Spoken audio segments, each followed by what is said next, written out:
امریکی صدر Donald Trump صاحب جو ہیں انہوں نے سوشل میڈیا پہ ایک اور بیان اپنا پوسٹ کیا اور اس میں وہ کہہ رہے ہیں Iran's navy is lying at the bottom of the sea completely obliterated 158 ships اور آگے چل کے وہ کہہ رہے ہیں کہ اگر ان میں سے کوئی شپ جو ہے وہ بلاکیڈ کے قریب آیا تو اس کو ہم تباہ و برباد کر دیں گے. تو ارشد ملک صاحب، یہ ٹرمپ صاحب تو کہہ رہے تھے کہ ایران کی نیوی ختم ہوگی، آپ کہہ رہے ہیں کہ 158 شپس موجود ہیں. دیکھیں، میں نے اور آپ نے پچھلے پروگرام میں یہ بات طے کی تھی کہ دو طرح کی نیوی ہے. ایک ہے ایرانین نیوی، ریگولر نیوی، اور ایک ہے جو IRGC کی نیوی ہے، جس کی یہ بات کر رہے ہیں اور جس کو ابھی تک ان کو صحیح اندازہ نہیں ہے کہ جو مسائل بوٹس ہیں، جو کہ اسپیڈی بوٹس ہیں اور جن کے اوپر مسائل ہیں اور جن کے اوپر گنز ہیں اور جو آ کے یہ صلاحیت رکھتی ہیں کہ وہ اس طرح کے ایمفیبیس اور اسیمیٹرک آپریشن میں یوز ہوگی، میرے خیال میں ابھی بھی ان کو ان کا اندازہ نہیں ہے. یہ ان شپس کی بات کر رہے ہیں جو انہوں نے پہلے گرائیں. سو ان کو یہ بڑی احتیاط کرنی چاہیے. دیکھیں، معیشت جو میں پہلے کہہ رہا ہوں، دنیا کی معیشت ہٹ ہوگی، امریکہ کو کچھ نہیں ہوگا. کیا انشورنس میں کوئی جہاز، ابھی آپ اگر ایک سٹڈی پڑھیں، کل ایک سٹڈی آئی ہے، انہوں نے کہا کوئی انشورنس کمپنی الاؤ نہیں کر رہی جہازوں کو اس طرف سے گزرنے میں. اور ان حالات میں جب آپ ایک تھریٹننگ انوائرمنٹ لے آئیں گے تو پھر تو تھریٹ اور بڑھ جائے گا اور شپنگ لین کلوز ہو جائیں گی. تو یہ جو 158 ہے، اس سے بہت زیادہ بورڈز ابھی اور بھی آئیں گی جو کہ اس اسیمیٹرک آپریشنز کا حصہ بنیں گی. اگر آپ پھر ایک اور بات ہم نے پچھلی دفعہ بھی کی تھی، ابھی تو یہ ہم یہ ہرمز کی بات کریں، what about Red Sea, what about Bab el Mandeb? اگر یہ آگے خطہ آگ میں آ گیا تو پراکسیز جب آ جائیں گی تو پھر تو یورپ کی پوری سپلائی چین ختم ہو جائے گی. اور یہ ٹرمپ صاحب جو ہے انڈر ایسٹیمیٹ کر رہے ہیں، یا وہ میرا خیال ہے کوئی ڈرامہ لگایا وہ انہوں نے. میرے خیال میں تو انڈر ایسٹیمیٹ ہے. ڈرامہ تو ہر وقت کرتے ہیں. ٹویٹ کے وہ ماسٹر ہیں جو ان کے جرنلسٹ ہیں، ان کے ساتھ جو بدتمیزی کرتے ہیں وہ بھی سب کے سامنے. اچھا، اب آخر میں رضا حراج صاحب، جو آپ کے وزیر اعظم شہباز شریف صاحب نے آج بات کی ہے آپ کی کابینہ کے اجلاس میں جہاں پہ آپ موجود تھے، تو وہ کہہ رہے ہیں جی ہم کوشش کر رہے ہیں کہ بات چیت دوبارہ شروع ہو جائے. اس میں یہ بتائیں کہ ہمارا ایکچولی فائدہ کیا ہے؟ امریکہ اور ایران میں ہم بات چیت کرانے کے لیے اتنے ایکٹیو کیوں ہیں، جبکہ ہمارا سعودی عرب کے ساتھ ایک ڈیفنس پیکٹ کا معاہدہ بھی ہے؟ ہمیں اس سے کیا ملے گا الٹیمیٹلی؟ میر صاحب دیکھیے، ہمارا پڑوسی ملک ہے ایران، اور ہمارا مسلمان ملک ہے ایران، اور دوسرے ہمارے امریکہ کے ساتھ بھی پاکستان کے پرانے تعلقات رہے. اور آپ کو یاد ہے، یہ تو جب میں کسی کو جن پہ میں کسی کا نام نہیں لے سکتا، لیکن آج کے دن میں آپ کی ڈپلومیسی اتنی کامیاب تو ہوئی کہ دو ممالک جو لڑنے جا رہے تھے لڑ چکے ہیں. 35 سے 38 دن ان کی سیریس قسم کی لڑائی چل چکی ہے. اس کو دنیا کسی ٹیبل پہ نہیں لا سکی تو پاکستان کی لیڈرشپ ان کو لے آئی ہے. تو ہمیں تھوڑا سا صبر اور تحمل کا مظاہرہ کرنا چاہیے، ہمیں ریسٹرینٹ دکھانا چاہیے. ہمارا رول ثالث کا ہے.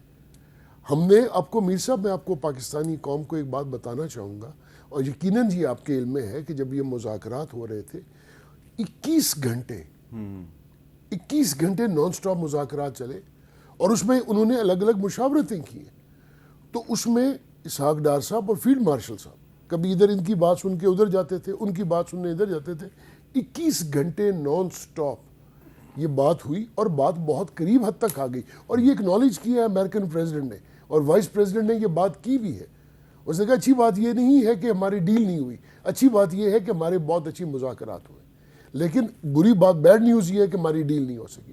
وہ دنیا کا کوئی بھی بندہ ایکسپیکٹ نہیں کر رہا تھا کہ 47 years of animosity, 40 days of almost war, وہ آپ کی ایک ہی دن میں ختم ہو جائے گی. یس، اس کو وقت لگے گا. ہمیں پیس کو چانس دینا چاہیے.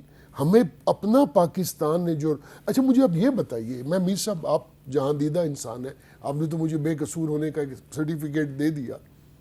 فرض کر لیجئے یہ جو کردار پاکستان کا ایک ثالثی کا آیا ہے، یہ پاکستان کے جو دوست ملک ہیں ان کے لیے تو ایک راحت ہے.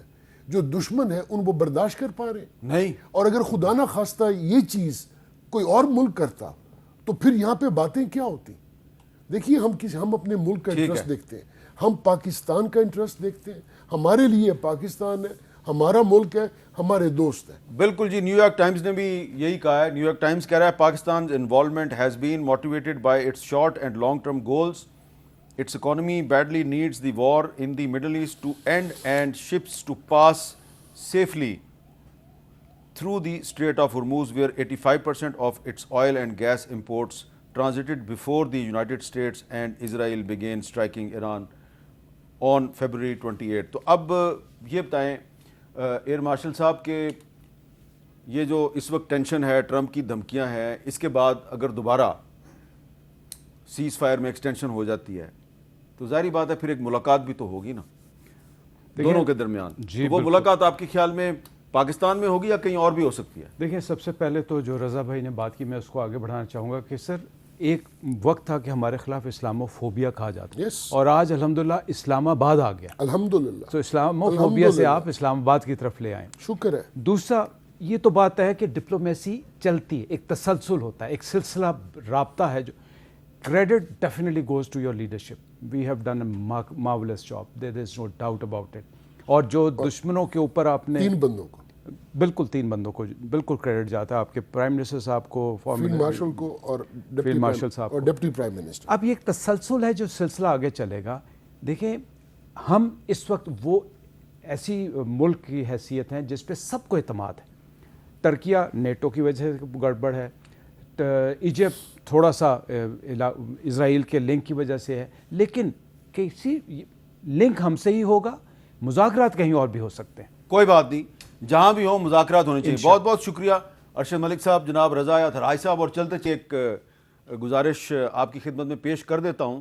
یہ جو ٹرمپ صاحب اتنی سخت باتیں کر رہے ہیں، بیانات دے رہے ہیں، اس کی ایک اور وجہ بھی ہے کہ کل جو ہنگری میں الیکشن ہوا اس میں ان کے بہت ہی قریبی دوست تھے، قابل اعتماد ان کے رہنما تھے، وہاں کے جو پرائم منسٹر تھے مسٹر وکٹر، ان کو عبرتناک شکست ہوئی ہے. وہ نیتن یاہو کے بھی دوست تھے اور ٹرمپ کے بھی دوست تھے. اس سے وہ کافی غصے میں ہیں اور غصہ اب ٹرمپ صاحب نکال رہے ہیں پوپ لیو پہ، اور اسٹریٹ آف ہرموز کی ناکہ بندی کا انہوں نے اعلان کر دیا ہے. لیکن ایک بات میں آپ کو بتا دوں اپنے سورسز کے حوالے سے بھی اور اپنی تھوڑی سی انڈرسٹینڈنگ کے حوالے سے بھی، ٹرمپ نے اگلے مہینے چین کا دورہ کرنا ہے اور یہ چین کا دورہ ان کے لیے بڑا اہم ہے.